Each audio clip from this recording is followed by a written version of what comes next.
Yo, thank you for tuning in to No Flag Radio. I'm your host, P.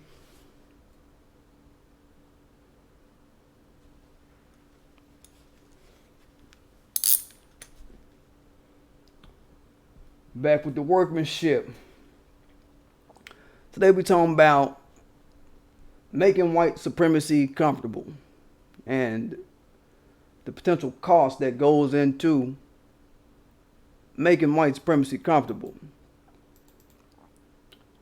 First, I want to say, don't forget to subscribe to my channel. Don't forget to hit that like button. Don't forget to hit that notification bell so you know when I'm dropping.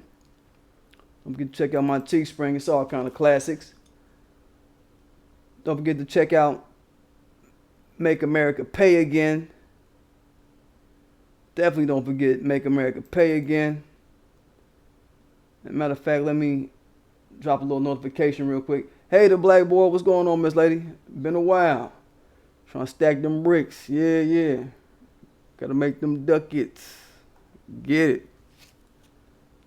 Let me drop this in the chit at real quick so we can run this notification. See that? There we go. Alright. So we good. Like I said, today we're talking about making white supremacy comfortable and some of the dangers that get introduced into black society. We'll kind of touch into that, kind of how it affects us as a group when you one of these Negroes who go through all kind of hoops to make white supremacist society at ease with your black presence. All you people that got jobs, and we talking about jobs, everybody that got jobs, you know what I mean? Y'all see it. Y'all see that one motherfucker that's overly sweet to white people? Y'all see that person, you know what I mean? Overly gracious to breathe around them and to be in their faces. People who don't got jobs, you know what I'm saying? Y'all see it. I know plenty of niggas, in the street and used to be in the street. They see it as a badge to even know white people and to be around white people. You understand? It's like the psychology of you arrive when you're around white people, when you're around some different shit other than what you see every day. Niggas start putting themselves on a pedestal. Oh, you on a pedestal. But they get around some white folk, you know what I mean? We just talk about how, kind of how that cripples black society. Because essentially at the core, you're saying, you're giving favor and eventually comforts to white society or to a people as a group who are in the process of executing white supremacist ritual on you and your people all day 24/7. Understand? People, they can get around the dominant society and forget what's really at play. They take their proximity to white bodies as some once in a lifetime special kind of pageantry going on. I mean, we need to nip that shit in the bud. We don't need no goofy, shucking, huckabucking Negroes compromising our image in this white supremacist system. I talk about how white supremacist society likes to make Negroes look dumb and weak in every portrayal that they do of us, like in the movies and whatever. They reward Negroes who prop up dumb, weak-looking images of us, right? Shit like Love and Hip Hop, shit like World Star, right? And we don't need this breed of Sambo Negro compromising our black first narrative, compromising our black defense, compromising our black empowerment or our defense of our defenses and our defense of our empowerment and our defense of our black first narrative, that type of shit, so forth and so on. in this system that we're dealing with. We don't need that, right? You got niggas smiling all day, always in a good mood when white people ask them how they doing type shit. That type of fake shit you faking when everybody can see that the target of this white supremacist regime is us. They placed the target on our lineage, in particular, America's ground state blacks. Everybody see that as fakery. Because nobody who would ever be under our type of duress, no group you could find on the earth would be under our type of duress. The type of duress that foundational black America been dealing with. Ritual violence, ritual diminishing, all that shit that we go through. Just open season on black society, you understand? Not even a dog would respond to this shit with smiles and trying to give comfort to the group responsible for orchestrating this shit. You know what I mean? That wouldn't happen. The dominant society is a creature of habit. So what happens is the habit that we've unfortunately haven't all the way knocked out of them, or rather I want to say we keep having to knock it out of them over and over again, is their addiction to doing us like dirt whenever we make them feel comfortable or not. It don't matter how the fuck we make them feel. You know what I'm saying? Like they got a point to prove. They got a point to prove of white supremacy. You understand? That's more important to them than being made to feel comfortable by somebody they subjugating. You know what I mean? It's a bigger point to prove that they're always vibrating on. They're always meditating on that shit, right? We're the open target of their oppression. Every other group is a protected group, basically. That's basically what's happening with everybody else in some way or another. And because we got this split, right, like between coons that's off code and those of us that are on code, we're a disaggregated group in that sense, where they can basically single out the weak points, the weak amongst us, right, and exploit the weak points in our everyday activity that we do, in the activities that we do, right? You wonder why we ask, why can't we just unify and do business with black people, support black businesses, things like that, notions like that, right? Because, motherfuckers feel a certain esteem from doing business with white daddy. They get some sort of esteem. They get some sort of esteem off getting some of that white man's ice. Oh man, that white man ice is brick cold, god damn it. Oh, it's so cold compared to black ice. I mean, you get what I'm saying? It's that kind of psychology. Shit. Yo, that Asian nail salon, that's way better than the black girl salon, girl. You understand? Like, you always hear stories of the Asians aggressing black customers and all of this, right? Paying customers. I was watching this video of this chick do a review of like a nail salon. She was a sister. Or I don't know. I don't think it was a nail salon. What is it called? Yo, what up, Niche Penda? What's going on, Miss Lady? What is it called where is that where ladies go to get their eyelashes and shit done? What is that? That's the nail salon? Where do they do that at? Y'all know? Any of the ladies in the chat, y'all know? Niche, you know? Where is that at where the ladies get their eyelashes done? The shit. Whatever the fuck. She went there. She went to this place or whatever where they get the eyelashes done by some Asians. The spa, okay. The spa, the eyelash studio, okay. So she went to this spa or this eyelash studio, one of these places, and it was ran by some Asians. They did it. And she talking about, yo, they ripped her eyelashes off and they was trying to glue the shit back on. They had glue burning the fuck all in her eye and shit. Like, put glue all in her eye and shit. And she still didn't get up and leave. Still didn't get up and leave. That wasn't enough to make her leave. Them damn near blinding her, right? She said she knew how to do the shit. That's what tripped me out. She was like, yo, I know how to do my eyelashes. And my mama know how to do them too. Like, her and her mama know how to do that shit, right? But she went out of her way.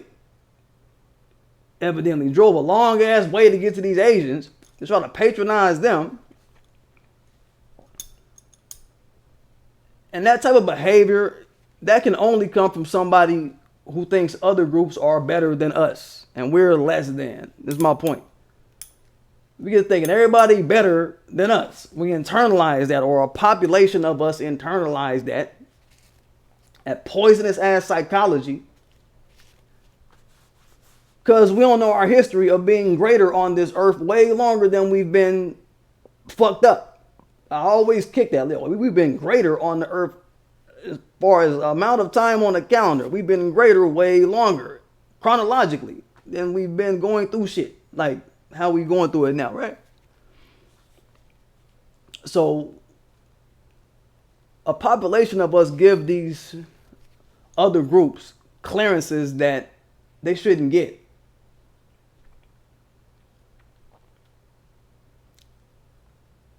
You know what I mean? We start giving them allowances and clearances that they don't deserve, then it becomes a problem. Right? Let me tell you what the dominant society do when they see a black person is willing to make them comfortable. We're going to talk about that dynamic because that's something that people kind of sleep on. Making them feel comfortable. What do that bring, right? And you say comfortable about what? Comfortable about being around blackness. That's what it is. That's what the recipe is. It's like, it just shouldn't be like where they're happy around us. It shouldn't be like that, how it is now. It shouldn't be where they're happy around us, given all the dirt they keep imposing on us. You understand? And they keep systematically reinforcing it, keep reinforcing it, keep reinforcing the shit. You know what I mean? Like, it don't make sense that way. I don't feel that that's how I should be waking up every day, like in a world where it smiles for them.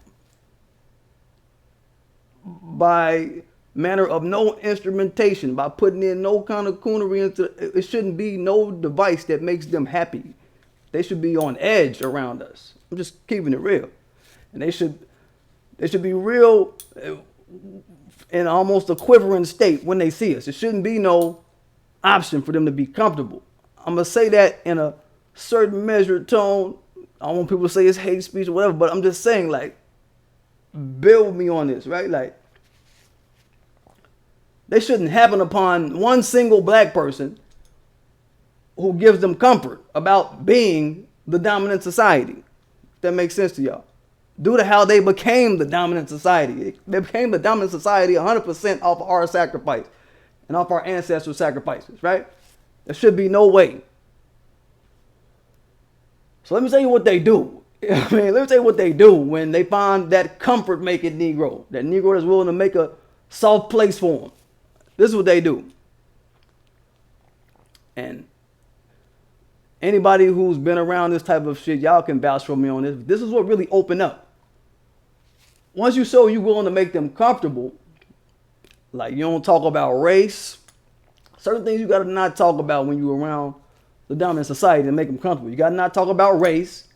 You don't talk about slavery. You don't talk about black first. You understand? Like, when you show them that you're willing to walk that road with them, they say, oh, okay. I'm going to start getting my racial jokes ready. This nigger will allow it and give me cover if I say something fucked up. They don't defend their race in racial conversations. Oh, I'm in the clear. Hey, Leroy, you heard of this good nigger joke? I heard a good nigger joke the other day, right? LaRon, or whatever, you know what I'm saying? Like, this is how they do. That shit is gonna start. They're gonna start getting their fake laughs ready. I mean, that laugh of your black ass ain't in on the joke, but we laughing at you like, ha, ha, ha, LaRon. Like, yeah, that was a knee slapper, wasn't it? Ha, ha, ha, LaRon, yeah. While winking to the other white people in the area like, yeah, this the Negro you can pull out the fake laugh with. They start telegraphing that to other white people in the area. It's real subtle. You understand? But they get they whispering in line, the kind of whispering they want to do. They get they loud in line, all right? All right, they start to loud talk a little bit when you the comfort making Negro. It's like, yeah, well, this the nigga that just want to see me happy and comfortable. He ain't gonna do nothing. She ain't gonna do nothing. He ain't gonna be. She gonna be down when I say. It's like, yeah, you know what I mean? They get the gorilla chest beat a little bit, trying to be too tough, right? And we know that's danger. When members of the dominant society start feeling laxed and feeling unchecked, they go into trying to be too tough. They get emboldened. We know that's dangerous. That's why not asserting your race cognizance and your high race esteem around white people, it causes a problem. It propels them into the comfort zone. Like the song say, welcome to the comfort zone. It brings them into the comfort zone. They didn't have the comfort zone until you showed them what the fuck they could prop up around you, what kind of environment they could keep up around you. Then it's comfort zone time, right? That's how they work. It's all downhill from there. It's really over from there. Unless you really can't redeem from a setting of a meek, mild tone with white supremacist society. Once you set that meek, mild, calm and mild tone with white supremacist society, you can't really redeem from none of that unless you walk up on one of them, push them to the ground, just start stomping their ass. You mean, you just flip on them. Just totally flip on them. It's got to be something drastic. Then that's how you deprogram this shit. Then it's like, whoa, bro. It don't got to be like that, bro. I'm sorry, bro. I fucked up, bro. It's like that kind of shit, right? But you don't want to have to let them drag you on that emotional journey before that of stepping and fetching and smiling. Just really have to check them anyway. You understand? You want to set a precedent from the jump. Is my point. No smiles. Just keep straight face. No laughing. I don't care if something funny. Don't laugh. You can do a little but it's like, that's a laugh like, fuck, I'll still slap shit out you, motherfucker, right? If you try me, you always got to keep them in fear of having the shit slapped out of them. These working day white supremacists, these printers say I don't play that crap at all and always have problems. Hey, that's what it is. It's never going to be. If you don't got problems with these motherfuckers, if you don't have clashes, then you ain't doing something right. So, yeah, you doing right, Niche. Good. It's good you having those clashes. You doing something right. If they at peace with you, it's a problem. If they not on edge, if they not on their P's and Q's when they around you, if they laxed around you, that's a problem. Always got to keep the fear of a slap in the mouth, a pop in the lip in their hearts. These worker day white supremacists, these suspect white supremacists, what I say, that's the only thing that white supremacists respect on site. Only thing that white supremacist society respect on site is the threat of violence on site. So you always got to keep that in the front of their minds. Not them being comfortable around you at the front of their minds. Like, come on. Let me give y'all a couple of examples of how much of a mind fuck making the dominant society feel comfortable is if you black, and why we should not do it. I know people on my channel ain't no coon motherfuckers. They don't know coon shit. But when we see coon shit perpetrated, it gives us a chance to make a teachable moment. So I'm sure y'all saw this video of this guy, Jason Hackett. He's an anchor for KOCO in Oklahoma. It's one of these ABC entities, just for y'all to know. And one of his co-workers at the station, name is Alex Housden.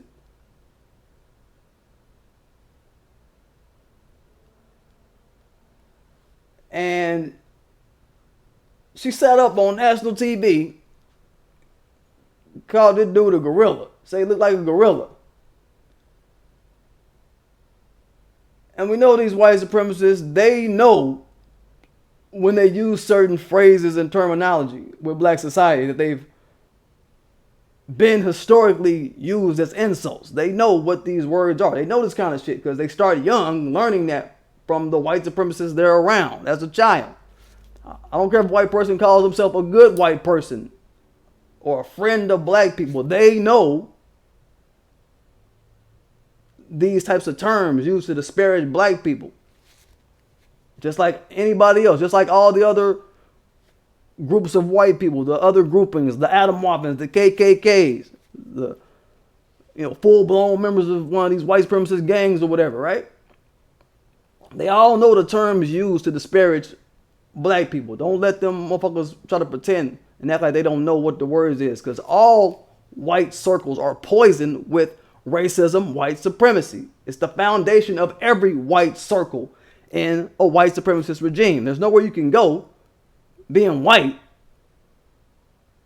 and escape from the machinations of white supremacy, including the words, the verbiage that they use to describe other groups, black people particularly.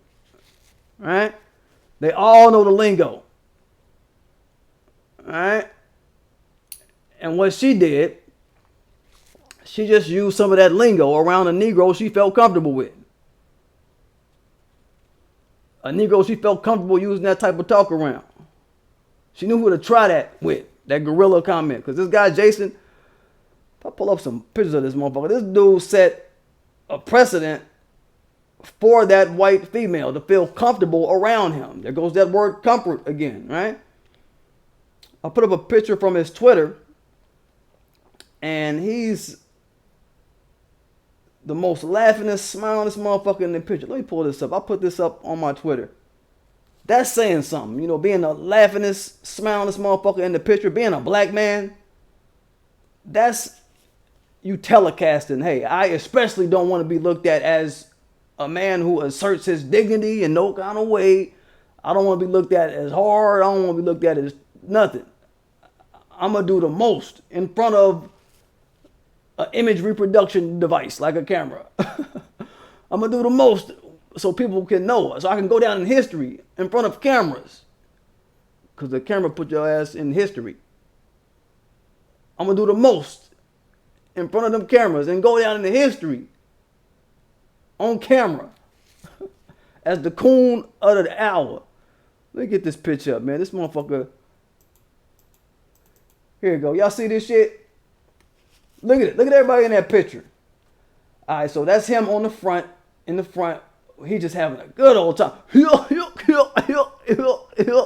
it up. Laughing it up.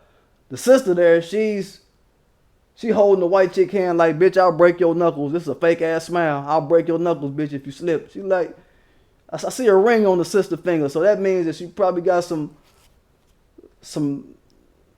grounding in her life. You know what I mean? She ain't just everywhere all over the place. She got a little different kind of grounding is what I'm going to say. She'll probably break that bitch's hand if she tries something stupid. But in the back is that Alex Housden character right behind the sister in the red.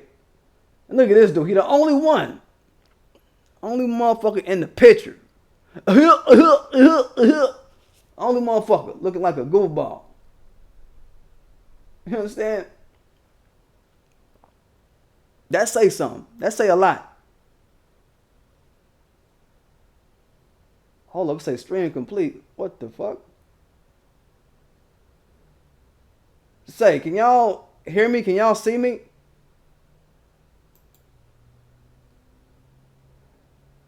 Y'all put a notification up if y'all can see me. Press something if y'all can see me. I'm gonna holler at Niche and she yo Niche. Press 1 if you can hear me and see me. Niche.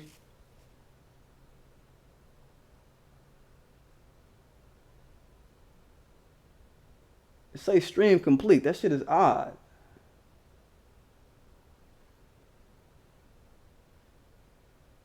Let me see something, man. Can y'all?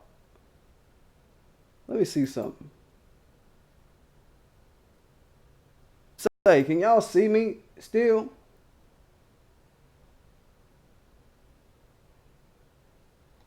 Okay, so I guess it's all good. Ain't nobody said nothing. I guess it's all good. YouTube be on some funny money shit, yo. It be on some funny money shit, y'all. Okay, but it's blurry. Punk ass YouTube, man. Ah, punk ass YouTube. Okay, so maybe it'll straighten up. Maybe it'll get better. Y'all stay with me. Y'all stay with me.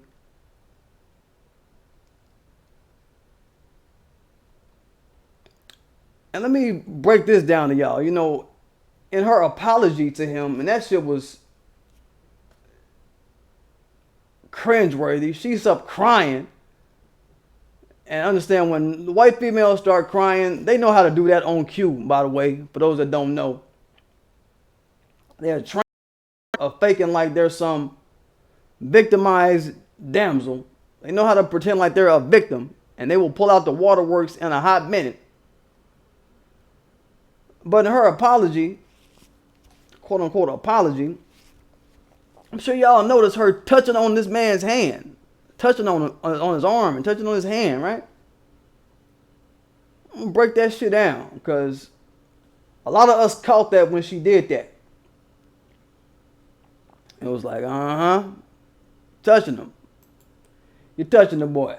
Yep. Okay, so your stream is just acting real funky monkey.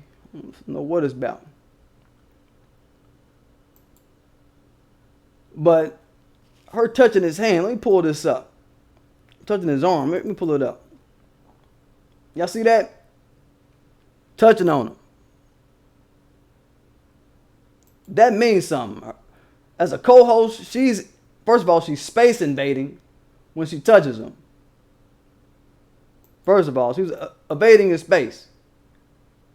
It should be better now. It looks like the stream is supposed to be looking better now. Hopefully it's looking better for y'all. I got the green go on my side, so I don't know.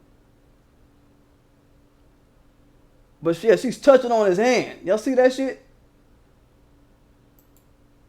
That's a sign of, you nigger, I have a system that will kill you, nigger.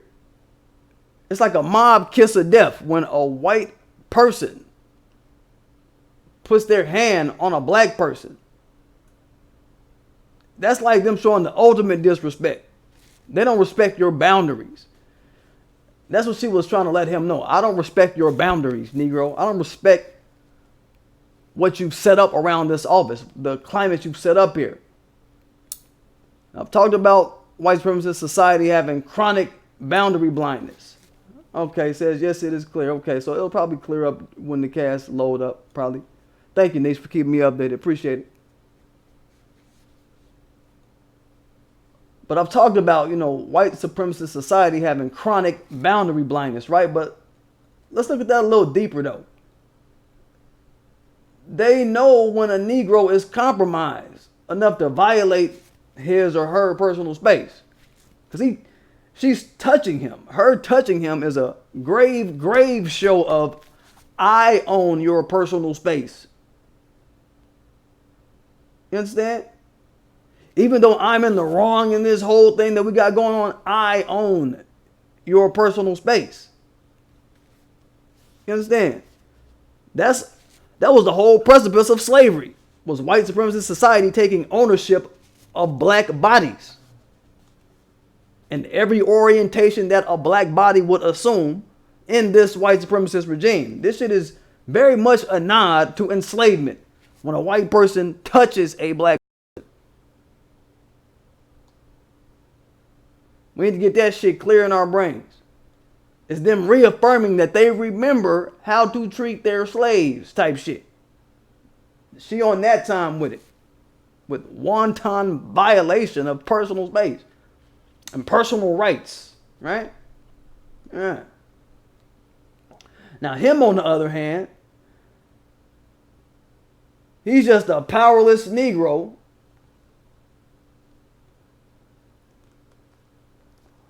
Okay, the black boy, see you later then. Go and get back to work. You just made it, just touchdown. Now you gotta bounce. Alright. Do your thing. You have a good night at work. Enjoy yourself. Enjoy your time there and all of that. Get it in. Make the bricks. Break the bricks. Do that. Right?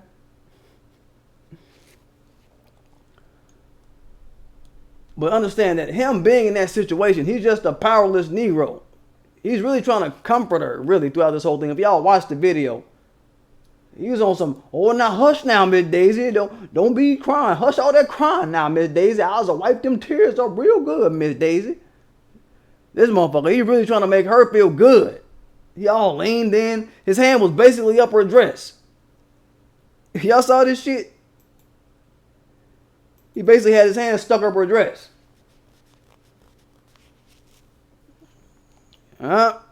See that? See it? That's kind of time he on.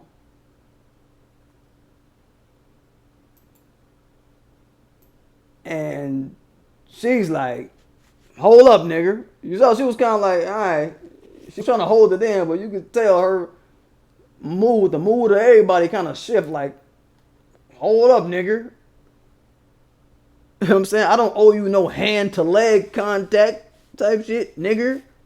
I make the racialized power plays around here. When you touch me, it's sexual. It's sexual access like. I put that up in the comments like, man, that's sexual. I don't care what nobody say. Because him as a black person, he's not in the position of power. And that white woman, in her mind, she was like, trying to probably confirm that to him. Like, okay, nigga, he fuck around and get a Me Too charge on this motherfucker right now off of that shit. This system will do that to a motherfucker. Even though he was the victim in a situation, they'll frame it like, oh, but he shouldn't have touched that leg. He touched her thigh. He still shouldn't have. They'll reroute the whole thing on some shit like that, right? I'm just saying. So, either way, white supremacist society is going to assert its code of power over the nigger. It don't matter if he got his sexual access on. It don't matter, right? The system has a way of letting him know, look, even though you got your sexual access on, coon motherfucker, you're not in a position of power. Don't forget what code you're under. White supremacist code. This is a white supremacist codified regime you're resting under. Negro. That's what they kicking on. And they probably gonna pull his ass aside and be like, look, you shouldn't have touched her. Yeah, she was wrong for calling you a gorilla, but you shouldn't have touched her. You shouldn't have touched her thigh. But she touched my hand. Yeah, you shouldn't have touched her thigh. They're gonna flip it. What up, Yuda? Leonard Day Yuda, I ain't seen you in a while, big bro. What's happening? What's been up to, man? Good seeing you, man. There's also another thing I want to get into. Let me do this real quick. Wow. YouTube is just taking forever to get right. I hope this shit come out right. I might have to fuck around and, I don't know, I might have to do another. I only got to put this shit to music off the sake of YouTube just being so fucky today. But I may have to. We don't know. We'll see. Let's hope not.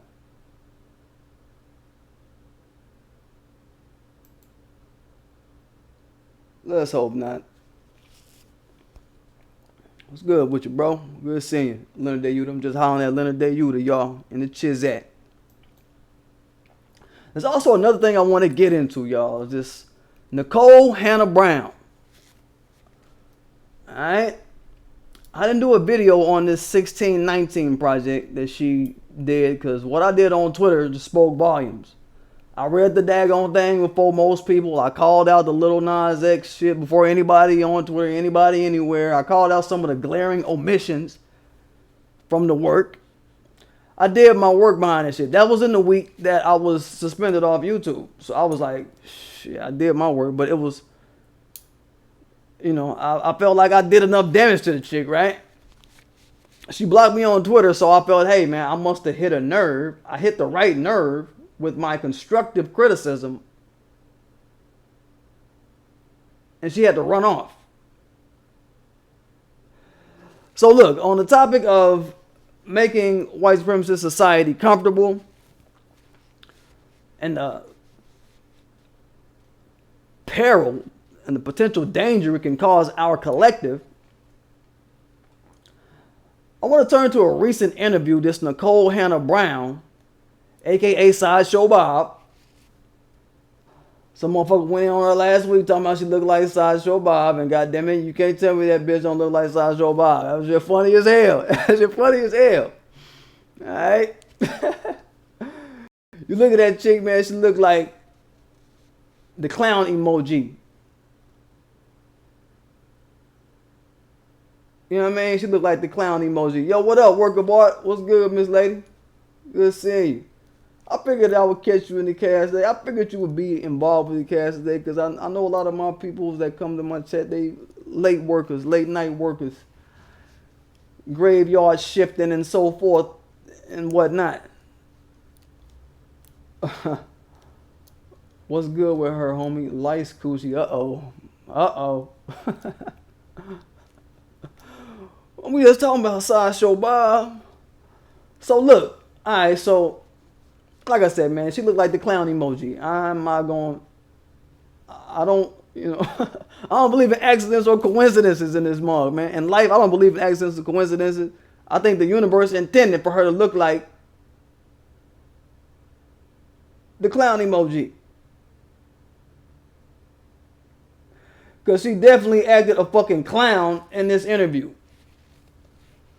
She did an interview with the Breakfast Club. So for like a whole week, like I said, I've been saying she bogus for not highlighting reparations in this 1619 project. They say this is the first issue. There's going to be other issues. I don't believe that.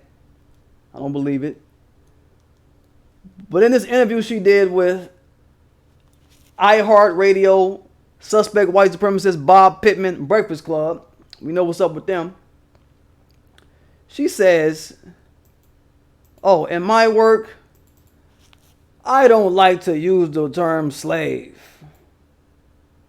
Because it's like saying slave was you as a person. It's like saying that you were a slave. Dummy, it was us as people. Dummy. What is her problem? Dummy. What is she talking about? She said I'm talking about slavery was a condition. It was more of a condition. Yeah, it was that too. It was that too, idiot. In law and in policy, we were slaves, subjugated and subject to, or subjugated under and subject to slavery. You don't get to trample over what the law and the policy of the land was just because it don't make you feel good, just because it make you feel some kind of way about the history. That was the history, you understand? What else she say? Yo, she in the interview talking about, oh, I don't want to say plantation. I don't like to say plantation. I want to say forced labor camp. It's just more Sambo word gymnastics around identifying white supremacy, identifying it as a structure, and identifying the victims of said structure, and then trying to obfuscate the reach of the structure. Obfuscate. Did I say it right? Obfuscate. It's a hard word to say. Trying to downplay the reach of white supremacist society in dealing with slaves. What the fuck? No other country is sitting up talking about, got a motherfucker getting on a microphone, doing press runs talking about forced labor camps when they talk about slavery. When they talk about the black slaves they had in their country, they say plantation. CARICOM ain't sitting their ass up. When they talk about Caribbean slaves, they say slaves. Slaves were tied to a process known as slavery. You know what I mean? Like, what type of shit? What is she doing? She on Twitter talking about, what's her handle? Her handle. That's what trips me out. Yo, her handle on Twitter, if y'all have ever come across her on Twitter, I was following her before the project, but now she blocked me. She seemed pretty normal before the project. Once the project dropped, then everybody started seeing her for what she was, not for what she appeared to be, right? And I'm like, word? But her name on Twitter is Ida Bay Wales. That's her handle, Twitter handle, Ida Bay Wales. I'm like, all right, well, motherfucker, you know, you kind of ripping off Ida B. Wells, who's a journalist, but Ida B. Wells was born a slave. So you're shitting on the name of a woman that you out here clip fleeing off of, saying you don't want to say slave. That's retarded to me. So I'm like, get the fuck out of here. Yo, LA 80s baby say she just trying to avoid saying ADO West. We know she been watching us. Yeah, of course. All kind of pilfering of material that other people been putting out. We see her trajectory. She been on one for longer than a little bit. It's just coming to the light though. If we go through her whole Twitter history, we'll just off that as an indictment. And damn, you know, she used to work for The Root, or she's done articles for The Root. Well, I look at a Root writer, and I see her name. This is a little off topic, but she was a Root writer. The Root, y'all. The fucking weed. Like the OG Professor Black Truth say. You understand? A writer for The Root. And they rewarded her last year, I believe it was, for, what's the shit called? The Root 100? The Root 100, the top 100 black people or whatever. They gave her prestige as the Root 100. The Root giving her props. A whack ass rag like the Root. I'm calling it a rag. A digital rag. A digi rag like the fucking Root. Put that together. Oh, shout out to Worker Boy with the $10 dono. Yeah. Shout out to Worker Boy. Good looking out, Worker Boy. Appreciate the $10 dono. But I'm saying, like, she getting rewarded by The Root. Everybody calling her genius and shit. Genius. All these different, the MacArthur Foundation, all these different non-black entities, as a matter of fact, like The Root, giving her all these undue titles of genius. They Kanye West in this chick right now. They filling her head up like on some Kanye West shit right now. We talking to a Kanye West is who we dealing with when she open her mouth, right?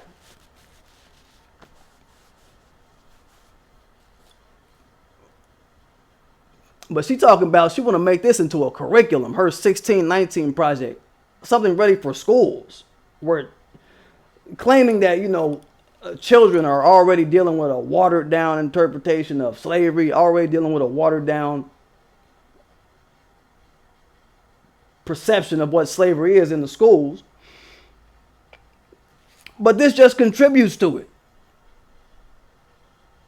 What she's doing is making it worse. She's no better than Ben Carson talking about slaves were immigrants. Or these textbooks that they had out here in Texas for a little bit. They got rid of them. But like 2015, y'all remember these textbooks they was trying to get pumped up and jumped up out here? Talking about slavery was forced migration and slaves were workers. All of that shit.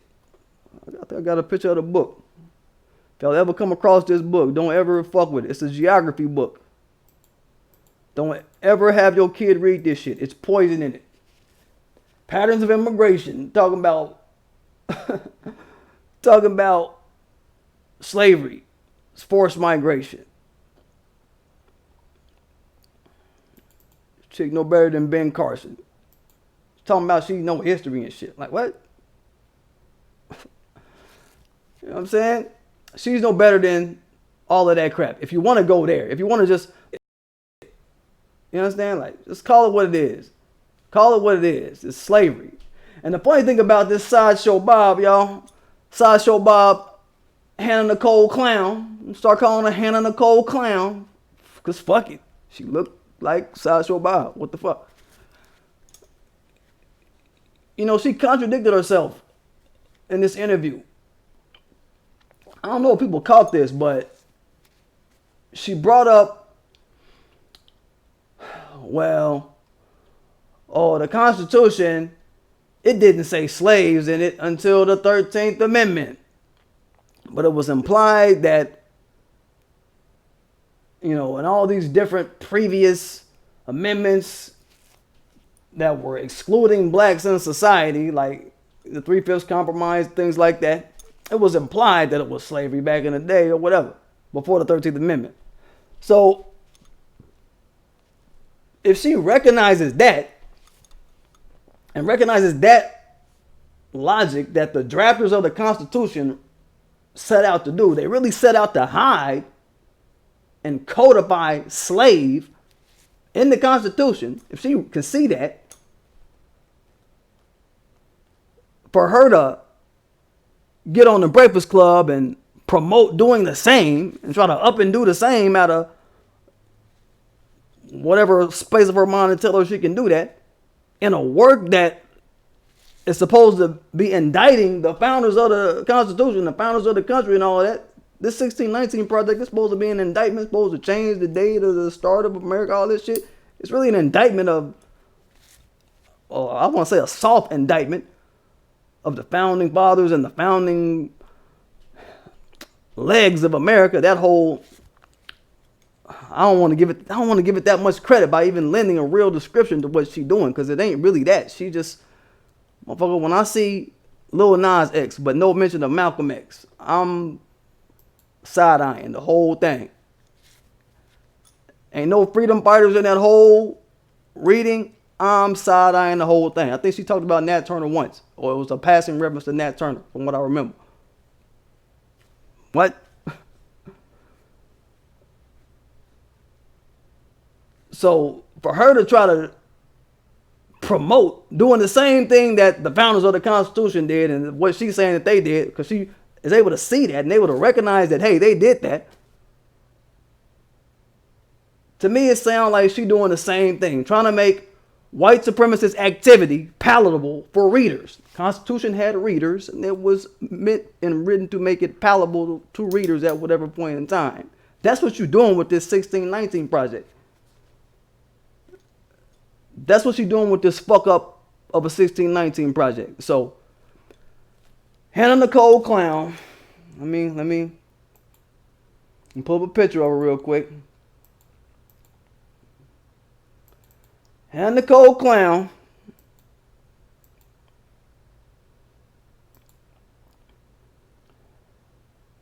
She's trying to create her little journalistic lens through which to appraise foundational black America through. She's going on all these platforms and soapboxes with a watered down, weak sauce that she's servicing up to everybody else, to non-blacks. You know what I'm saying? That's what she's doing. She's doing some agent detractor type shit, walking around soft padding the identity of foundational black America during the slave era.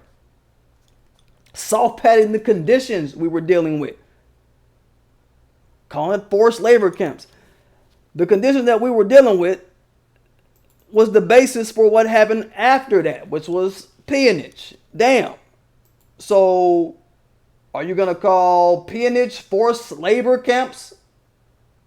Hannah-CLOWN? When white folk just run up to a black person on the street, pull out a strap, and be like, you owe me a debt.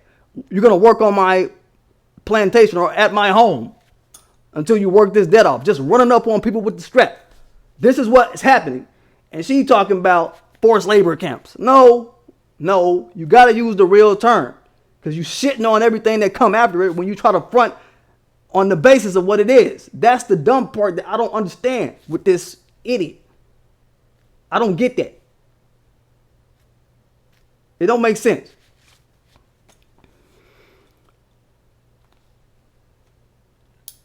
So y'all see what kind of dangerous bullshit this clown emoji person is on. All because she afraid that white society won't be comfortable. And she wants to give comfort to white society. We ain't having it. We just not having it. We ain't having no Nikole Hannah-CLOWN around our movement. Around our lineage and speaking on behalf of our lineage and acting like she the motherfucker to go to like that. She ain't that motherfucker like that though. That's what I don't respect. I don't like that. I don't like that. You know what I'm saying? So how does this look like? To me, she looking like an infiltrator as far as I'm concerned. That's very dangerous shit. Her whole way of operating centers around taking the edge off what our experience has been here for the sake of non-blacks, so they can feel good, so they can feel comfortable. These groups who benefited off of chattel enslavement, our chattel enslavement, off of us being chattel slaves.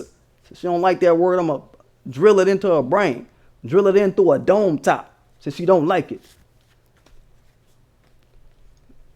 No amount of Sambo gymnastics is gonna, no amount of plantation rewording type shit is gonna disconnect us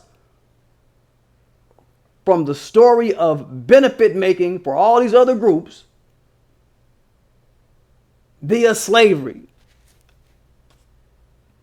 No, she's a silly clown face motherfucker coming at it like that. That's a very clown stance to take, a very clown footing. She just tried to find a lightweight way to say, I don't want to offend white mommy and daddy.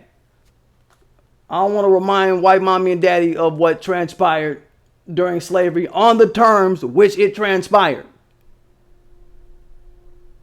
Because that's going to put the spotlight on white mommy and daddy in terms of their lineage perpetrating it on black people and the negative outcomes that came out of slavery and the negative outcomes that it produced for foundational black America.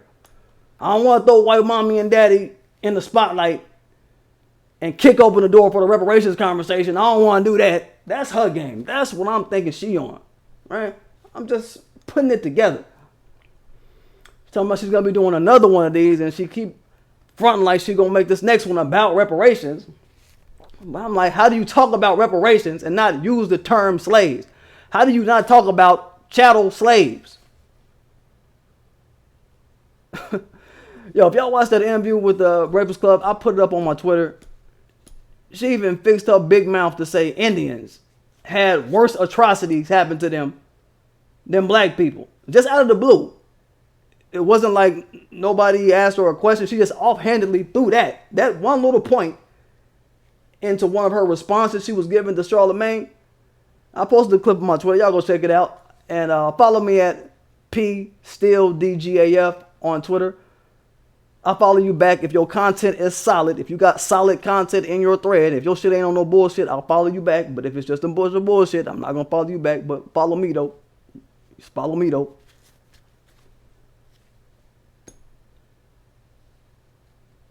But I'm saying, like, all of her logic is garbage. Straight garbage. I told y'all she's been blocking ADOS people like crazy. Because we are ideologically standing on her clown head.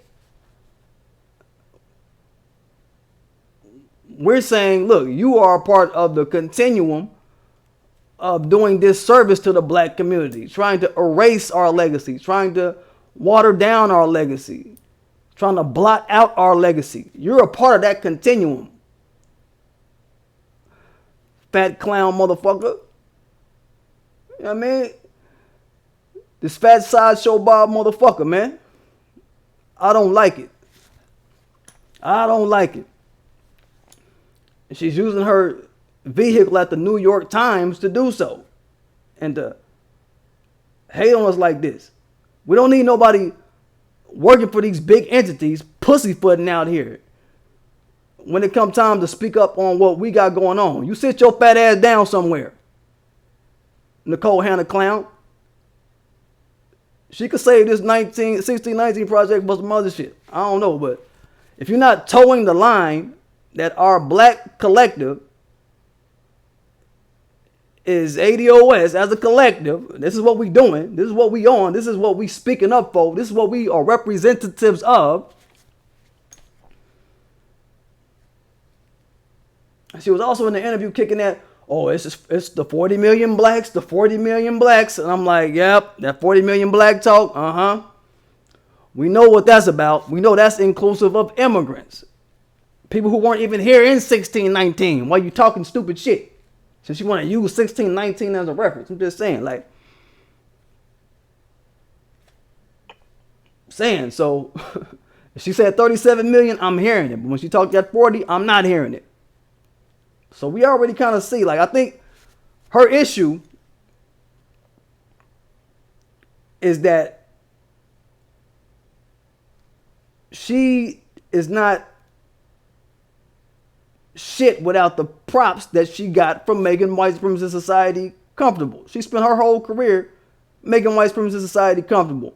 All her writing, she ain't never really went hard on nothing. I done went through a lot of her writing. She ain't never went hard on nothing for real that'll make white society have a knee-jerk reaction of, hey, stop that, right? She ain't kicking it like that.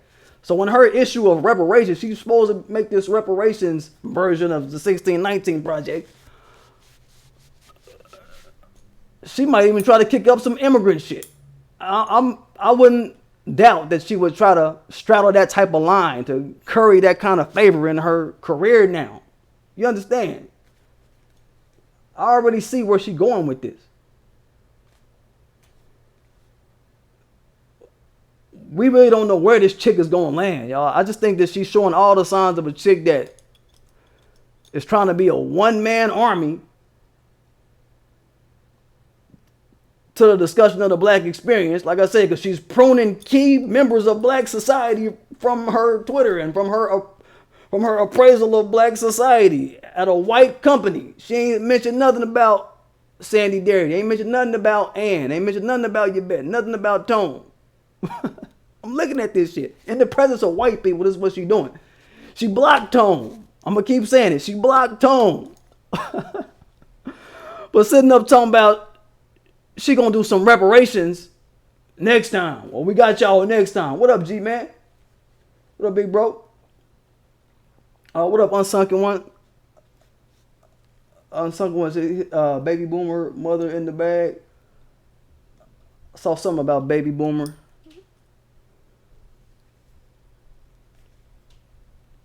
But she talking about she gonna do something about some reparations next time. I'm like, yeah, right, clown motherfucker. Clown face. On my channel, we say trepidation is traitorism. Being scared to speak the truth right then and there. Being scared to speak the data, the facts right then and there to power. Speaking the truth to power. Speaking the data to power, the facts to power. That's the first sign of somebody who's willing to compromise with white supremacist society and their level of comfort, right? Willing to truckle under to their level of comfort and try to adjust themselves for their comfort. I'm telling you. And she's shown this not only in her work, but she came out her mouth and framed up her reason behind doing this shit. You know what I mean? She told us that she wanted to hide from using the word slavery, type of shit like that. All this shit reeks of wanting her white mommy and daddy to be comfortable.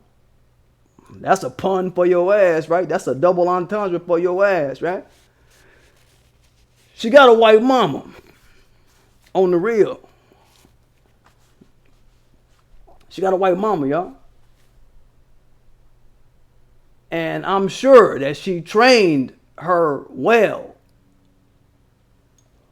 on how to manicure her blackness. Her black side, I should say. I don't want to say her blackness, her black side. kind of dole down her black side a little. You know what I'm saying? If y'all just peep her story out, because she's kind of laid out her story a little bit. She want to act like she was getting bused to these white schools, and she was such the standout freedom fighter at her school amongst all these white people. But you went home to a white mama, though, and a daddy who laid with a white person to produce you. Your daddy cooned out the game.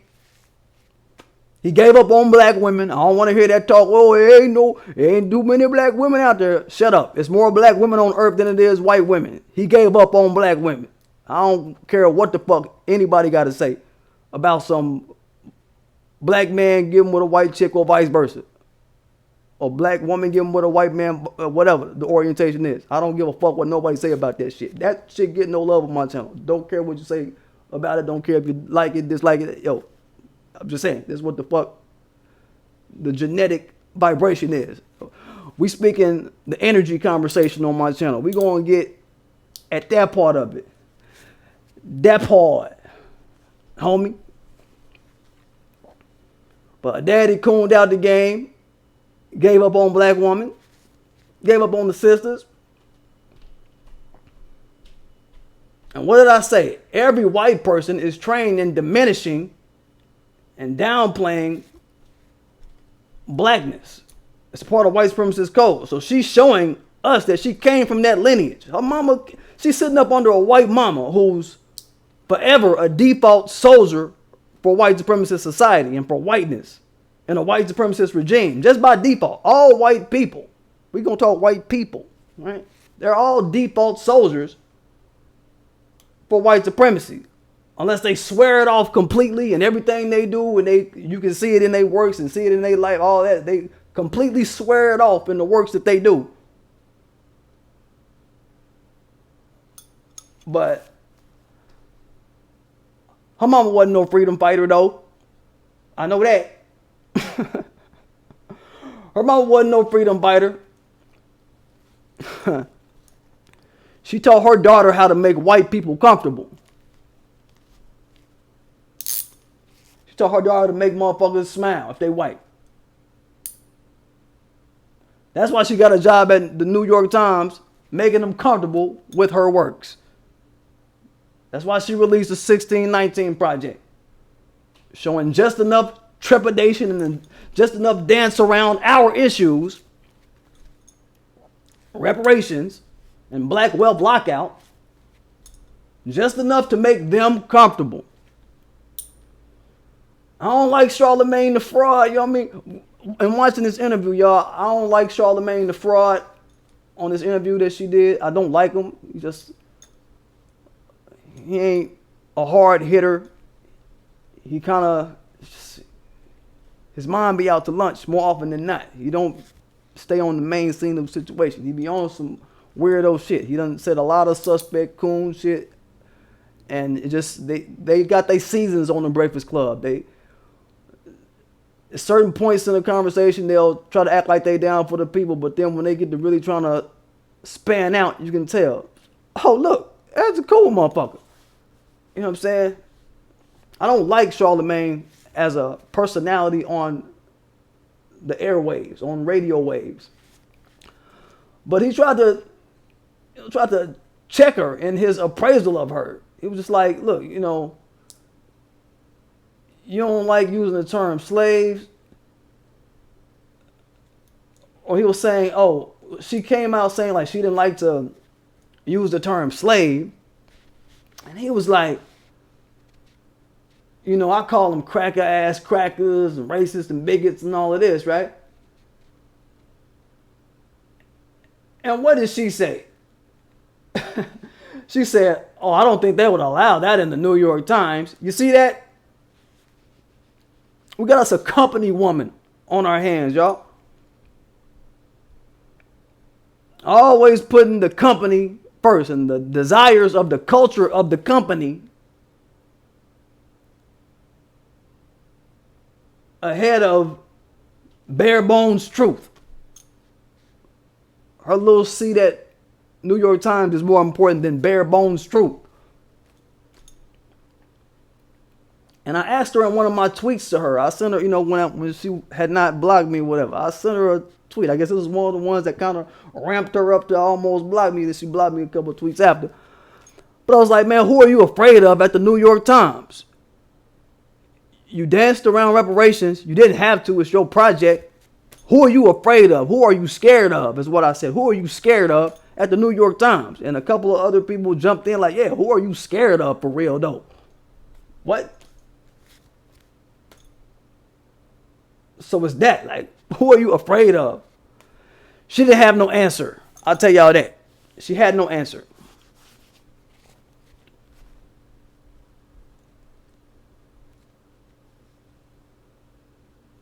So, what can I say?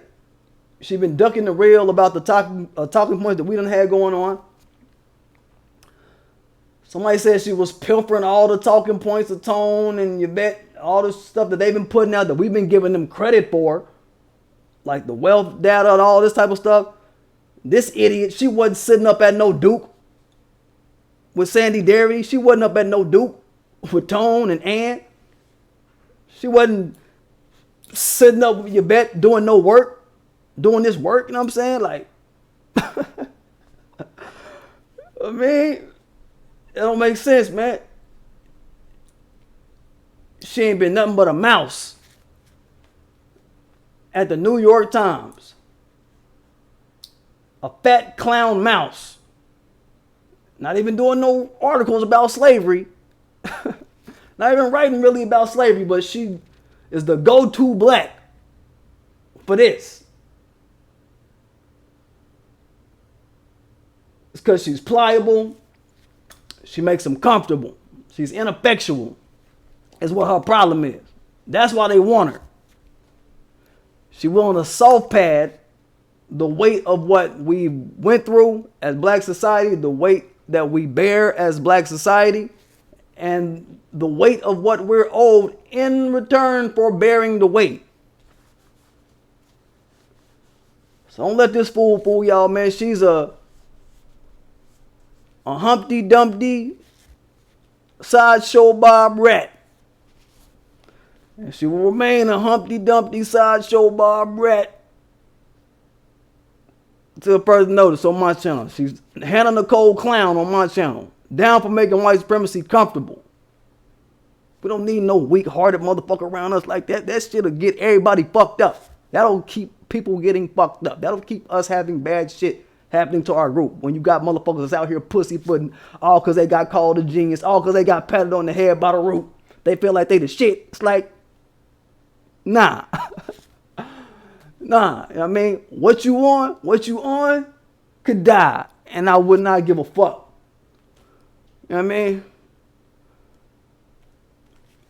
Saying, like, what? They know how to pick these Negroes. I'm telling you, they know how to pick the defective Negroes. I'm telling you, they know how to pick the ones that's gonna roll out the red carpet for them and be self-debasing Negroes and not speak up on behalf of their race or their race issues like everybody else do. I don't know what it is. These cool motherfuckers, they got it in their heart to not do what we are clearly seeing everybody else do. What the fuck? Where does that logic sit in somebody's brain to orient themselves like that and to take a footing like that in life? Where do that come from? Like I said, she got a white mama. She learned from the second benefactor of white supremacist society next to the white male.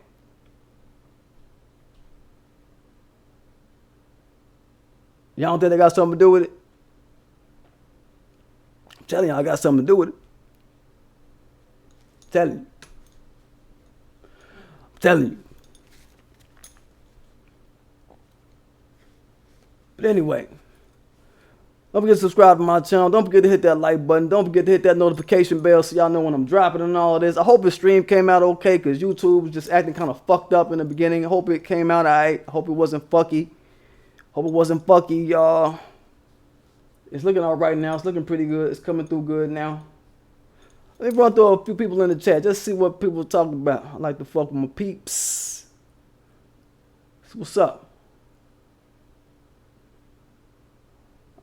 I'm getting the person to be some of that Make America Pay Again Capris. Word up. Yeah. Make America Pay Again. That's the theme. That's the running thing. They gotta pay. What they thought they was trying to try that with. Let me go through the chat right fast. Let me just touch on a few things because I know people have stuff to say. Can I make a taller screen? Oh yeah, I sure can. Yes, I do. Okay. Yo, Still Learning say, so you can talk about how bad. Oh, what's up, Still Learning? Good seeing you, Miss Lady. Good you tuned in. Glad seeing you.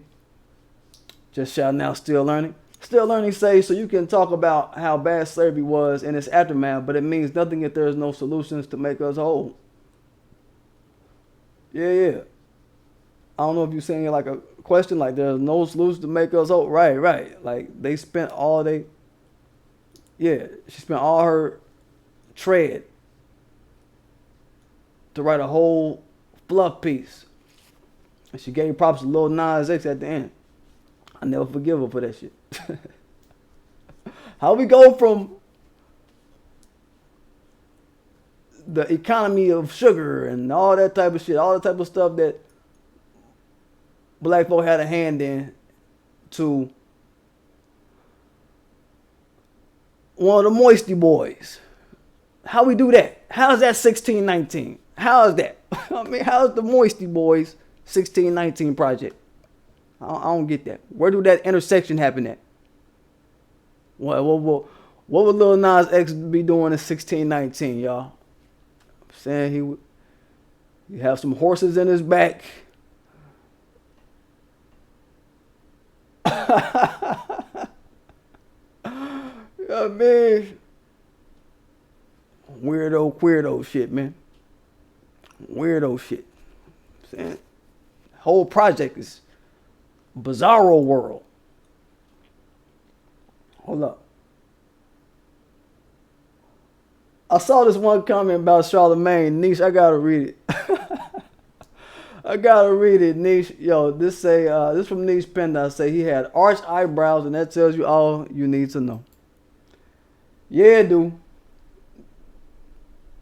Motherfuckers have arched eyebrows. That's an indication. Plus, that motherfucker done went down about 4 or 5 different shades. Boy, he done lightened up. Any man using skin bleach, oh, that is very, very sus. Skin bleach and eyebrow arching. And he keep rubbing his nose like he just hit a fresh bump of coke. Stay coke bumping his nose like, what's up, man? I'm saying, you alright, dog? You ain't been hanging with Wendy Williams no more sniffing, dog. What's up, man? I thought you was done with the sniff. I thought that shit was done for you, Charlemagne. I thought your life changed, man. I thought your candy ladies was no sniff now. I thought your shit changed. What happened? You know what I'm saying? Like, he on some weirdo shit, man. I'll be watching his ways like, alright. G-Man say, wow, from all that shit, it ended with Lil Nas X. Yeah, man. That shit crazy. Shit crazy, G-Man. This bitch all fucked up, man. Ain't she? Didn't she? Huh. So, y'all be ready to share this shit. We're gonna be laughing at this motherfucker. We're gonna be laughing at this situation. I'm saying, this shit is... I just gotta, since I didn't break down the 1619 project, this is my way of breaking down the 1619 project. I'm gonna talk about it in the context of what is this person doing on the street every day. I'm watching it. So I'm wanting to put my lens on it so y'all can know. You know what I'm saying? Everybody can just, take my points and do with them what you will. Whatever, you know what I'm saying? But yeah, Once again, don't forget to subscribe to my channel. Don't forget to hit that like button. Don't forget to hit the notification bell so you know when I'm dropping. Let me put up another picture. This is what's gonna happen. Like, it's another picture of. Put up one more picture of old girl, man. I had to do it.